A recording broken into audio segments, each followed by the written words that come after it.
ایک English medium school میں بخاری کے بیٹے کو ایڈمیشن ملا اور ایڈمیشن ہونے کے بعد وہ ہر کلاس میں ٹاپ کرنے لگا۔ اس اسکول میں اپر کلاس اور ایلیٹ کلاس کے بچے بھی پڑھتے تھے اور ان سے یہ بات برداشت نہیں ہوتی تھی کہ ایک جھونپڑی میں رہنے والا بھکاری کا بچہ ہمارے بچوں پر سبقت لے جائے۔ ان سب نے میٹنگ کی اور پھر پرنسپل صاحب سے اس بات کا مطالبہ کیا کہ آپ بھکاری کے بیٹے کو اپنے اسکول سے ایکسپیل کر دیں چونکہ وہ اس قابل نہیں کہ ہمارے بچوں کے ساتھ پڑھ سکے۔ پرنسپل صاحب نے معذرت کی کہ میں ایسا کسی صورت بھی نہیں کر سکتا، وہ بچہ اپنی قابلیت اس اسکول میں داخل ہوا ہے۔ ان سب نے دوبارہ میٹنگ کی اور پھر میٹرک کی کلاس کے انچارج کو 20 لاکھ کی رشوت دے کر کہا کسی طرح اس بھکاری کی اولاد کو اسکول سے نکال دو۔ 10 لاکھ انہوں نے ایڈوانس میں دیا اور 10 لاکھ کام ہونے کے بعد دینے کو کہا۔ انچارج صاحب پہلے اس لڑکے سے نفرت کرتا تھا، لہٰذا اس نے وعدہ کیا کہ میں آپ لوگوں کو فکر مند ہونے کی ضرورت نہیں، میں اس لڑکے کو اسکول سے نکال کر باہر کروں گا کسی نہ کسی طریقے سے۔ استاد صاحب نے اس بخاری کے بیٹے کے بیگ میں منشیات لکھوائی اور اسی طرح اس کا نام اسکول سے خارج کروا دیا۔ جب میٹرک کے ایگزام قریب ہوئے تب اسے اپنی غلطی کا احساس ہوا اور وہ لڑکے سے ملنے ان کی جھونپڑی میں گیا تو بھکاری نے کہا میرا بیٹا فلاں ٹریفک سگنل پر بھی مانگتا ہے۔ ٹیچر صاحب جلدی سے ٹریفک سگنل پر گئے تو اس کے پیروں تلے سے زمین نکل گئی کہ وہاں تو ٹریفک سگنل پر جب بھی میری گاڑی رکتی تو مختلف مانگنے والے گاڑیوں کے ارد گرد جمع ہو جاتے، کسی نے ہاتھ میں پھول لیے ہوتے تو کوئی گاڑی کے شیشے صاف کرنے لگتا۔ میری گاڑی کے شیشے بلیک تھے تو میں نے دیکھا کہ یہ 7 سالہ بچہ شیشے پر کچھ لکھ رہا ہے۔ میں اس کی ہینڈ رائٹنگ دیکھ کر حیران ہو گیا، حالانکہ اس کے بدن پر قمیض نہیں تھی اور پھٹی پرانی شلوار پہن رکھی تھی۔ میرے دل میں آیا کہ بچے کو اپنے پاس بلا لوں، اسے کچھ پیسے دوں تاکہ وہ اپنے لیے نئے کپڑے خرید سکے۔ میں اسے بلانے ہی لگا تھا کہ گرین سگنل آن ہو گیا اور گاڑیاں چلنے لگیں۔ میرے دل میں آیا کہ جب بھی میں یہاں سے گزروں گا تو اس بچے کو ضرور اپنے پاس بلا لوں گا۔ گھر جا کر میں نے اپنی بیوی سے کہا کہ آج ٹریفک سگنل پر میں نے ایک مانگنے والا بچہ دیکھا، اس کی ہینڈ رائٹنگ ہمارے بچوں سے بھی بہتر ہے، حالانکہ میرے خیال میں وہ ایک جھونپڑی میں رہنے والا بچہ ہے۔ بیوی کو میری بات کا یقین نہ آیا اور کہنے لگی ایسا کیسے ممکن ہے، ایک بچہ جس نے ابھی تک اسکول کا منہ نہیں دیکھا، کوئی اس کو ٹرین کرنے والا نہیں، تو اس کی ہینڈ رائٹنگ اتنی اچھی کیسے ہو سکتی ہے؟ پھر میں نے اسے اپنی گاڑی کی بیک سائڈ کا شیشہ دکھایا جس پر اس بچے نے اپنا نام تحریر کیا ہوا تھا۔ اس شیشے پر اسد عباس لکھا تھا اور اتنا پرکشش اور خوبصورت لکھائی تھی کہ میری بیوی دیکھ کر حیران ہو گئی۔ اسے یقین نہیں آ رہا تھا کہ 7 سالہ بچہ یہ لکھ سکتا ہے اور وہ بھی بھکاری کا بیٹا۔ صبح میں گھر سے نکلا تو میں اس انتظار میں تھا کہ وہ بچہ دوبارہ میرے سامنے آئے اور اس بار اس کی میں مدد ضرور کروں گا۔ کافی دنوں تک وہ بچہ مجھے نظر نہ آیا اور اس بات نے مجھے پریشان کر دیا کیونکہ میں اس کی مدد کرنا چاہتا تھا اور کسی نہ کسی طرح اسکول میں داخل بھی کروانے کا میرا ارادہ تھا۔ میں اپنے آپ کو کوس رہا تھا کہ اس دن میں اس بچے کو اپنے پاس کیوں نہ بلایا۔ اگر میں اس دن سستی نہ کرتا اور تھوڑی سی تیزی سے کام لیتا تو میں اس بچے کو جلدی سے اپنے پاس بلا سکتا تھا۔ اب وہ شاید کہیں چلا گیا یا دوبارہ مجھے اس جگہ ملے گا یا نہیں، اس بارے میں کچھ بھی نہیں جانتا تھا، لیکن اللہ کا لاکھ لاکھ شکر ہے کہ 5-6 دن بعد وہ بچہ دوبارہ مجھے اسی ٹریفک سگنل پر نظر آیا۔ میں نے ہاتھ کے اشارے سے اسے اپنے پاس بلایا۔ وہ ڈرا ہوا سا اور سہما ہوا نظر آ رہا تھا، وہ یہی سمجھ رہا تھا کہ میں اسے ڈانٹوں گا۔ پھر میں نے بڑے ہی پیار سے اسے اپنے پاس بلایا۔ بچہ میرے قریب آیا تو میں نے کہا بیٹا تمہارا کیا نام ہے؟ اس نے بتایا کہ میرا نام اسد ہے صاحب، مجھے معاف کر دو، میں نے کچھ بھی نہیں کیا۔ میں نے کہا بیٹا میں نے کب کہا کہ تم نے کچھ کیا ہے؟ پھر میں نے اس سے پوچھا کہ تمہارا گھر کہاں ہے؟ تو وہ کہنے لگا کہ ریلوے اسٹیشن کی پچھلی سائڈ پر ہماری جھونپڑیاں ہیں۔ میں نے دیکھا کہ ریلوے اسٹیشن کے پچھلی سائڈ پر کافی جھونپڑیاں تھیں۔ میں نے اس لڑکے کو کچھ پیسے دیے اور کہا کہ اپنے لیے نئے کپڑے خرید لینا، اور پھر شام کے وقت میں اس جگہ والے علاقے میں گیا۔ اسد اس وقت ادھر ہی موجود تھا اور وہ آج بہت خوش تھا کیونکہ اس نے نئے کپڑے پہنے ہوئے تھے۔ میں نے اس سے پوچھا کہ تمہارا باپ کہاں ہے؟ تو اس نے مجھے بتایا کہ ابا ایک جگہ بھیک مانگنے گئے ہیں اور میں جانتا ہوں کہ وہ کہاں ہیں۔ میں نے اس سے کہا کہ مجھے اپنے باپ کے پاس لے چلو۔ اسد کو میں نے اپنی بائک پر بٹھایا اور ہم ایک جگہ روانہ ہوئے جہاں اس کا باپ موجود تھا۔ اسد کے باپ نے اپنے آپ کو معذور ظاہر کیا ہوا تھا اور ریڑھی میں مہارت سے وہ سڑک کے کنارے اپنے جسم کو گھسیٹتے ہوئے جا رہا تھا۔ بچہ چونکہ من کے سچے ہوتے ہیں اور جھوٹ نہیں بولتے۔ میں نے اس سے پوچھا کہ تمہارا باپ معذور ہے؟ تو میری بات سن کر وہ خاموش ہو گیا، پھر کہنے لگا نہیں میرا باپ معذور نہیں، جب گھر میں موجود ہوتا ہے تو بالکل ٹھیک ہو جاتا ہے، مگر جب بھی بھیک مانگنے کے لیے جاتا ہے تو ابا معذور بن جاتا ہے۔ وہ بھکاری اپنے آپ کو گھسیٹتا ہوا سڑک کے کنارے جا رہا تھا جب میں نے اس کے سامنے آیا تو اس نے دیکھا کہ اس کا بیٹا میرے ساتھ کھڑا ہے۔ پہلے تو وہ خوفزدہ ہوا کہ شاید میں پولیس والا ہوں اور بیس بدل کے اس کے سامنے آ گیا ہوں اور اس کو گرفتار کر لوں گا۔ پھر وہ بھکاری اچانک اپنی جگہ سے اٹھا اور بھاگنے کی کوشش کی تو میں نے اسے پیچھے سے آواز دی کہ بھاگو مت، میں تمہیں کچھ نہیں کہنے والا۔ اس کے بعد وہ واپس آیا، اس کے چہرے پر خوف تھا اور اس نے ہاتھ جوڑ رکھے تھے۔ کہنے لگا سائیں مجھے معاف کر دو، پیٹ بھرنے کے لیے کسی قسم کے جتن کرنے پڑتے ہیں۔ یہ دنیا بڑی ظالم ہے، کبھی کسی کی مدد کرنے کو خاص طور پر فقیروں اور بھکاریوں کی تو نفرت کرتی ہے۔ میں نے اس سے کہا کہ میں تمہارے بیٹے کو پڑھانا چاہتا ہوں۔ یہ سن کر وہ حیران ہوا اور پھر مسکرا کر کہنے لگا کہ بھکاری کے بیٹے کو کون سا اسکول قبول کرے گا صاحب؟ بچے اس کا مذاق اڑائیں گے اور بیچارہ تنگ آ کر واپس اسی جھونپڑی میں آ جائے گا۔ یہ اسکول ہمارے بچے کو لیے نہیں، ہمارے نصیب میں بس در در کے دھکے کھانا اور لوگوں کے سامنے ہاتھ پھیلانا ہے۔ میں نے اسے کہا کہ تم اس بارے میں فکر مند مت ہو، میرا ایک جاننے والا ٹیچر ہے، وہ ایک اچھے سے انگلش میڈیم اسکول میں پڑھاتا ہے۔ ایک دن میں نے اس سے ملاقات کی کہ اس سے کہا کہ اب یار ایک بچہ ہے، میں اسے اسکول میں ایڈمیشن دلوانا چاہتا ہوں، اس بچے کے لیے تمہارا اسکول سب سے بہترین نظر آ رہا ہے۔ اس نے مجھ سے پوچھا کہ بچہ کون ہے، تو میں نے اسے بتایا کہ وہ ایک بیکاری کا بچہ ہے لیکن کافی ذہین ہے۔ یہ سن کر وہ ٹیچر تھوڑی دیر تو خاموش رہا، پھر کہنے لگا تو ایسا کرو اس بچے کو اپنے ساتھ لے آؤ اور اسکول کے پرنسپل سے بات کرو، اگر وہ رضامند ہو گیا تو اسی دن بچے کا اسکول میں ایڈمیشن ہو جائے گا۔ میں نے اپنے دوست سے پوچھا کہ کیا تمہیں شک ہے کہ پرنسپل اس بات کے لیے رضامند نہیں ہوگا کہ ایک بیکاری کا بیٹا اس کے اسکول میں پڑھے؟ اس پر وہ کہنے لگا یار یہ ایک اسکول نہیں بلکہ برانڈ ہے، شہر کا سب سے بہترین اسکول ہے۔ مجھے شک ہے کہ شاید پرنسپل کو اس بات پر اعتراض ہو، لیکن کوشش کرنے میں کیا برائی ہے؟ تم کل ہی بچے کو لے کر اسکول آ جانا، میں اپنی طرف سے بچے کی سفارش کروں گا۔ دوسرے دن میں اسد کو اپنے ساتھ لے کر اسکول میں گیا۔ اسکول کو دیکھ کر اسد کی آنکھیں پھٹی کی پھٹی رہ گئیں کیونکہ اس نے زندگی میں کبھی اسکول نہیں دیکھا تھا۔ وہ تو ابھی تک گلیوں اور سڑکوں کی خاک چھان رہا تھا۔ میں پرنسپل صاحب کے پاس گیا، میرا دوست ریحان بھی میرے ساتھ تھا۔ میں نے پرنسپل صاحب سے کہا کہ میں اس بچے کو آپ کے اسکول میں ایڈمیشن دلوانا چاہتا ہوں، جس پر پرنسپل صاحب نے مجھے ویلکم کیا اور کہا کہ ہمیں اس بات کی خوشی ہوگی کہ آپ کا بیٹا ہمارے اسکول میں پڑھے۔ میں نے پرنسپل صاحب سے کہا کہ یہ میرا بیٹا نہیں ہے، لیکن اپنے بیٹے سے تو کم نہیں ہے، کافی ذہین لڑکا ہے۔ وہ مجھے پوچھنے لگے کہ اس کا باپ کہاں ہے؟ میں نے کہا کہ اس کا باپ بیکاری ہے اور یہ جھونپڑی میں رہنے والا ہے۔ اس پر پرنسپل کے چہرے کا رنگ اڑ گیا، وہ تھوڑی دیر خاموش رہا کہ اسلم صاحب آپ کیسی باتیں کر رہے ہیں؟ اگر آپ ہمارے اسکول میں بھکاری کا بچہ پڑھے گا تب ہمارے لیے کئی مسائل بنیں گے۔ میں نے پرنسپل صاحب سے پوچھا کہ کس طرح کے مسائل، جس پر وہ مجھ سے کہنے لگا دیکھیں اسلم صاحب، ہمارے اسکول میں بڑے بڑے گھرانوں سے بچے یہاں آتے ہیں، ان کے ڈرائیور بڑی بڑی گاڑیوں میں بچوں کو اسکول کے دروازے پر چھوڑ کر جاتے ہیں۔ ان حالات میں جب بچے کو پتہ چلے گا کہ یہ لڑکا بھکاری کا بیٹا تو سب اس کا مذاق اڑائیں گے اور اسکول میں بچے کے لیے سروائیو کرنا بہت مشکل ہو جائے گا۔ جس پر میں نے پرنسپل صاحب سے کہا کہ کیا آپ کے اسکول میں بچوں کو یہ تربیت دی جاتی ہے کہ وہ غریب اور مسکین بچوں کا مذاق اڑائیں؟ میری یہ بات سن کر پرنسپل کو کافی ناگوار گزری اور اس نے سخت لہجے میں کہا کہ ایک بار میں نے تو کہہ دیا تو بس کہہ دیا، اب اس بچے کو کسی سرکاری اسکول میں داخل کروائیں، لیکن یہ یہاں نہیں پڑھ سکتا۔ مجھے پرنسپل صاحب کے رویے پر کافی افسوس ہوا۔ ہم کس جگہ پر کھڑے ہیں اور ہمارا معاشرہ کس طرف جا رہا ہے، یہ جان کر مجھے بے حد افسوس ہوا۔ اور ایسے مسکین جب تک ہمارے دل میں غریب کے نادر لوگوں کے لیے ہم اپنے دل میں جگہ نہیں دیں گے، معاشرے میں تبدیلی ممکن نہیں۔ میں مایوس ہو کر وہاں سے واپس لوٹا، جبکہ میرا دوست مجھ سے کہہ رہا تھا کہ میں پرنسپل صاحب سے بات کروں گا۔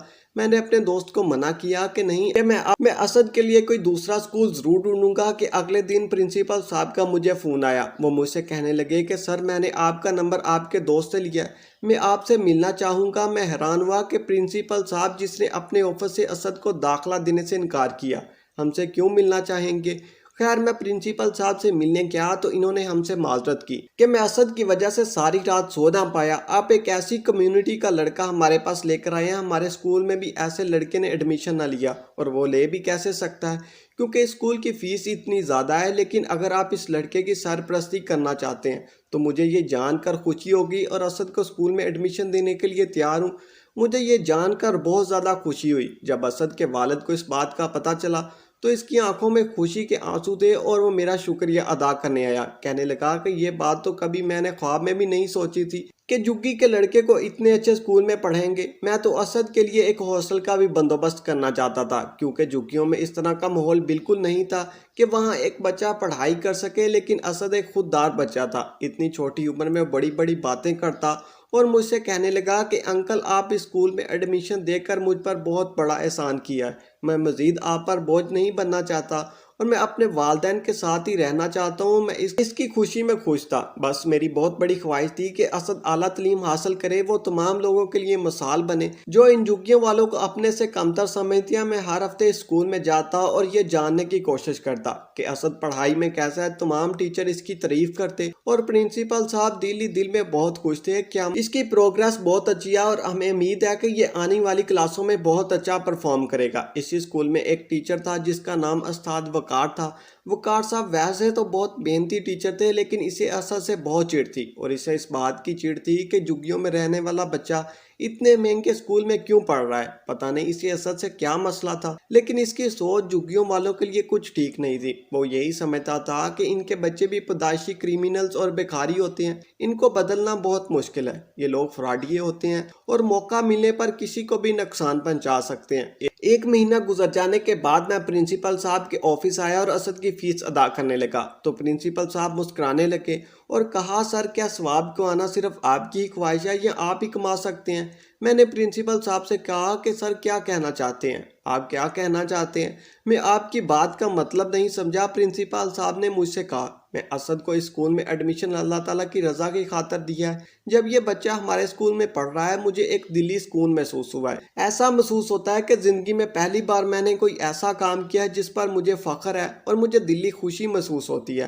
میں کبھی بھی اسد کی فیس آپ سے نہیں لوں گا، بلکہ یہ میٹرک تک کسی اسکول میں پڑھے گا اور ہو سکا تو میٹرک کے بعد ہی میں اسے سپورٹ ضرور کروں گا۔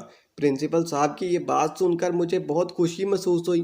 جیسا کہ امید تھی، اسد ہر کلاس میں ٹاپ کر رہا تھا، ایک رول ماڈل کے طور پر ابھر کر سامنے آ رہا تھا۔ نہ صرف وہ پڑھائی میں ذہین تھا بلکہ ٹاپ بھی کر رہا تھا اور باقی ایکٹیویٹی میں بھی حیران کن طور پر امپروو ہو رہا تھا۔ شروع میں وہ بہت گھبرایا ہوا تھا، احساسی کمتری میں مبتلا تھا۔ وقت گزرنے کے ساتھ ساتھ اس نے جلدی سب کچھ سیکھ لیا اور مجھے اس بات کی بہت خوشی تھی۔ امیر گھرانوں کے بچے، بڑے بڑے افیسر کے بچے اسد سے بہت متاثر تھے۔ بچے چونکہ دل کے سچے ہوتے ہیں، ان میں کسی قسم کی منافقت نہیں پائی جاتی، لہٰذا وہ گھر جا کر بڑی خوشی کے ساتھ اپنے والدین کو بتاتا کہ ہمارے اسکول میں ایک لڑکا ہے جس کا نام اسد ہے، وہ جھونپڑیوں میں رہنے والا بھکاری کا بیٹا ہے، لیکن ہر کلاس میں ٹاپ کر رہا ہے۔ ہمیں بھی اسد سے کافی کچھ سیکھنے کو ملا ہے اور وہ ہم سب کا بہت بڑا دوست ہے۔ جب والدین یہ بات سنتے تو اس بات پر غصہ آیا کہ جھونپڑیوں میں رہنے والا فقیر اب ان کی اولاد کے اتنے اچھے اسکولوں میں کیسے پڑھ رہا ہے۔ وہ اپنے بچوں کو منع کرنے لگے کہ کسی صورت اس لڑکے سے دوستی نہیں کرنا، بلکہ ان کے قریب ہونے کی کوشش نہیں کرنی، یہ لوگ بڑے خطرناک ہوتے ہیں۔ بچے اپنے والدین سے یہی پوچھتے ہیں کہ ہمیں تو اسد میں ایسی کوئی بات نظر نہیں ہے، آپ ایسا کیوں کہتے ہیں؟ تو اپنے بچوں کو ڈانٹ دیتے ہیں کہ ہم نے جیسا کہا ہے بس ویسا ہی کرو اور اس سے دور رہنا۔ ایک ایک کر کے وہ پرنسپل صاحب کے پاس آئے اور اس سے کہا کہ یہ آپ نے کیا کیا ہے؟ اب آپ اسکول کے ایسے بچوں میں ایڈمیشن پڑھائیں گے جن کے والدین سڑک کے کنارے بھیک مانگتے ہیں؟ ہمیں آپ سے اس قسم کی امید نہیں تھی۔ انہوں نے پرنسپل صاحب سے اس بات کا مطالبہ کیا کہ آپ اس بچے کو اسکول سے نکال لیں، جس پر پرنسپل صاحب نے انکار کر دیا۔ انہوں نے پرنسپل صاحب کو دھمکی بھی دی کہ اگر آپ نے اس لڑکے کو اپنے اسکول سے نہ نکالا تو ہم اپنے بچوں کو آپ سے اسکول سے ودرا کروا لیں گے، جس پر پرنسپل صاحب نے ان سے معذرت کی اور کہا کہ اگر میرے اسکول میں تمام بچے بھی ودرا ہو جائیں اور اکیلا اسد ہی بچے اس اسکول میں پڑھے، مجھے کسی قسم کا ملال نہیں ہوگا۔ وہ چاہ کر بھی اپنے بچوں کو اسکول سے ودرا نہیں کروا سکتے تھے کیونکہ پورے علاقے میں اس کا سٹینڈرڈ دوسرا کوئی اسکول نہیں تھا، لہٰذا وہ مجبور تھے اور کوئی دوسرا منصوبہ بنانے لگے کہ کس طرح اس بچے کو اسکول سے نکلوایا جائے۔ ہر کلاس میں ٹاپ کرتے ہوئے جب اسد میٹرک میں پہنچا تو میٹرک انچارج وقار تھا۔ وقار اس اسکول میں وہ ٹیچر تھا جو اسد کی شکل تک دیکھنا پسند نہیں کرتا تھا۔ وہ بہت تنگ دل انسان تھا اور باتوں ہی باتوں میں اسد پر سب بچوں کے سامنے طنز کرتا، اس کو ڈی ویلیو کرنے کی کوشش کرتا، لیکن اسد ایک ادب والا بچہ تھا۔ وہ کسی صورت اپنے استاد کے خلاف نہیں جا سکتا تھا، نہ کسی ناگوار بات کا جواب دے سکتا۔ ایلیٹ کلاس کے لوگوں نے باہم آپس میں میٹنگ کی اور کہا کہ یہ ہمارے لیے مر جانے کا مقام ہے کہ بخاری کا بچہ ہمارے بچوں کو مات دے رہا ہے، اسی طرح تو ہماری عزت خاک میں مل جائے گی۔ اب وہ میٹرک میں پہنچ چکا تھا، اگر کسی طرح بھی اس نے میٹرک کا ایگزام دیا تو وہ بورڈ میں ٹاپ کرے گا اور ہماری عزت کا جنازہ نکل جائے گا۔ جو اپنے بچوں کی تعلیم پر لاکھوں خرچ کر رہے ہیں، اسکول کے علاوہ ٹیوشن پڑھانے بھی جاتے ہیں، لیکن ہم اس کے باوجود بیکاری کا بچہ ان کو مات دے رہا ہے۔ اس بچے کو کسی نہ کسی طرح اس اسکول سے نکلوانا پڑے گا اور اسے میٹرک کا انجام دینے سے بھی روکنا پڑے گا۔ انہیں اس بات کا علم ہو چکا تھا کہ اسی اسکول کا ٹیچر وقار بھی اسد سے کافی نفرت کرتا ہے۔ ان سب نے وقار سے ملاقات کی اور کہا کہ ہم چاہتے ہیں کہ یہ بچہ میٹرک کا انجام نہ دے بلکہ اسکول میں اس کا نام بھی خارج کر دیا جائے، کیونکہ گندگی کے ڈھیر پر ہی اچھی لگتی ہے۔ وقار نے جب ایسے خیالات سنے تو خوش ہوا اور کہنے لگا میں بھی یہی چاہتا ہوں۔ آپ لوگوں نے میرے دل کی بات کہہ دی۔ انہوں نے وقار کو 20 لاکھ روپے دیے اور کہا کہ کسی طرح اس بچے کو، اس لڑکے کو اسکول سے چلتا کرو۔ وقار صاحب جو اسکول سے 50,000 روپے کی تنخواہ لیتے تھے، ایک ساتھ اتنی بڑی رقم دیکھی تو حیران ہوا اور کہا ٹھیک ہے، میں آپ لوگوں سے وعدہ کرتا ہوں کہ ایک ہفتے کے اندر یہ بچہ اسکول میں نہیں رہے گا۔ پھر بڑی ہی چلاکی سے اس نے بیگ میں نشہ اور پیکٹ رکھوا دیے اور پھر پرنسپل صاحب سے اسد کی شکایت کرتے ہوئے کہا کہ یہ لڑکا نشہ کرتا ہے، مجھے پہلے بھی اس لڑکے کے خلاف شکایت موصول ہوئی ہیں۔ پرنسپل صاحب کو اس بات پر بالکل بھی یقین آیا تو وقار نے تمام ٹیچرز کے سامنے اس بات کا دعویٰ کیا کہ آپ اپنی موجودگی میں اس کے بیگ کی تلاشی لی جائے، اور اسد بیچارہ پریشان تھا کہ یہ میرے ساتھ کیا ہو رہا ہے۔ ٹیچرز نے اس بیگ کی تلاشی لی، آخر کیوں لے رہے تھے، بیگ میں منشیات کے پیکٹ برآمد ہوئے تو سب کے چہرے کا رنگ اڑنے لگا اور وہ یقین دلانے لگا کہ یہ میرے نہیں ہیں بلکہ پرنسپل اور باقی ٹیچر نے اس کی ایک نظر نہ سنی۔ پرنسپل صاحب نے تو یہاں تک کہہ دیا کہ تو احسان فراموش ہے، اور اب اسکول میں 1 منٹ بھی مجھے نظر آیا تو مجھ سے برا کوئی نہیں ہوگا۔ اسد کا نام اسکول سے خارج کر دیا گیا اور وہ روتا ہوا اپنے گھر آیا۔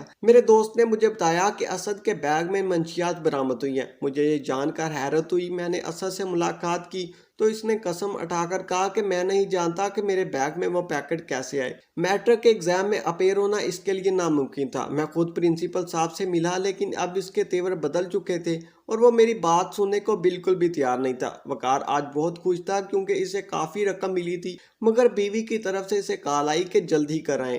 جب وہ گھر پہنچا، اس کے اکلوتے بیٹے کو کرنٹ لگا تھا اور اس کے منہ سے جاگ نکل رہی تھی۔ لڑکے کو ہسپتال منتقل کیا جا اور موجزانہ طور پر اس کی جان بچی۔ یہ وقار صاحب کے لیے ایک اشارہ تھا قدرت کی طرف سے کہ کسی بھی غریب اور لاچار کا حق نہیں مارتے۔ وہ بھاگتا ہوا ریلوے اسٹیشن کی دوسری سائڈ پر آیا اور بھکاری سے کہا کہ تمہارا بیٹا کہاں ہے؟ بھکاری نے روتے ہوئے کہا کہ وہ وہاں ہے جہاں وہ ہونا چاہیے۔ ہماری قسمت میں اچھے اسکول کہاں اور تعلیم کہاں، نسل در نسل بھیک مانگیں گے اور وہ فلاں ٹریفک سگنل پر بھیک مانگ رہا ہے۔ وقار صاحب کے ہاتھ پاؤں پھولے ہوئے تھے اور وہ بھاگتا ہوا وہاں ایڈریس پر پہنچا۔ اسد وہاں کاسا لے کر بیٹھا تھا۔ وقار نے اس بچے کو وہاں سے اٹھایا، اسے گلے سے لگایا اور سیدھا پرنسپل صاحب کے پاس لے گیا۔ ساری حقیقت پرنسپل صاحب کو بتائی اور 20 لاکھ ان لوگوں کو واپس کیے جنہوں نے اسد کے خلاف منصوبہ بنایا تھا۔ اسد کا اسکول میں دوبارہ ایڈمیشن ہوا اور وہی ہوا جس کی امید تھی۔ اسد نے میٹرک میں نہ صرف ضلع میں بلکہ بورڈ میں پہلی پوزیشن حاصل کی۔ ان تمام لوگوں کے لیے ایک مثال بن کر سامنے آیا۔ جن کو ہمارے معاشرے میں ٹکرا دیا جاتا ہے، ان کو حقارت کی نظر سے دیکھا جاتا ہے۔ اللہ تعالیٰ نے ہر انسان کو قابلیت سے نوازا ہے، بس یہ اللہ تعالیٰ کی مسلط ہے کہ کسی کو زیادہ رزق دے کر آزماتا ہے اور کسی کو کم رزق دے کر اس کی آزمائش کرتا ہے۔ دونوں صورتوں میں اللہ تعالیٰ کا شکر ادا کرنا چاہیے۔ اللہ سے دعا ہے کہ وہ ہمیں آسانی عطا کرے اور آسانیاں تقسیم کرنے کی توفیق دے۔ کہانی کیسی لگی کمنٹ کریں۔ شکریہ۔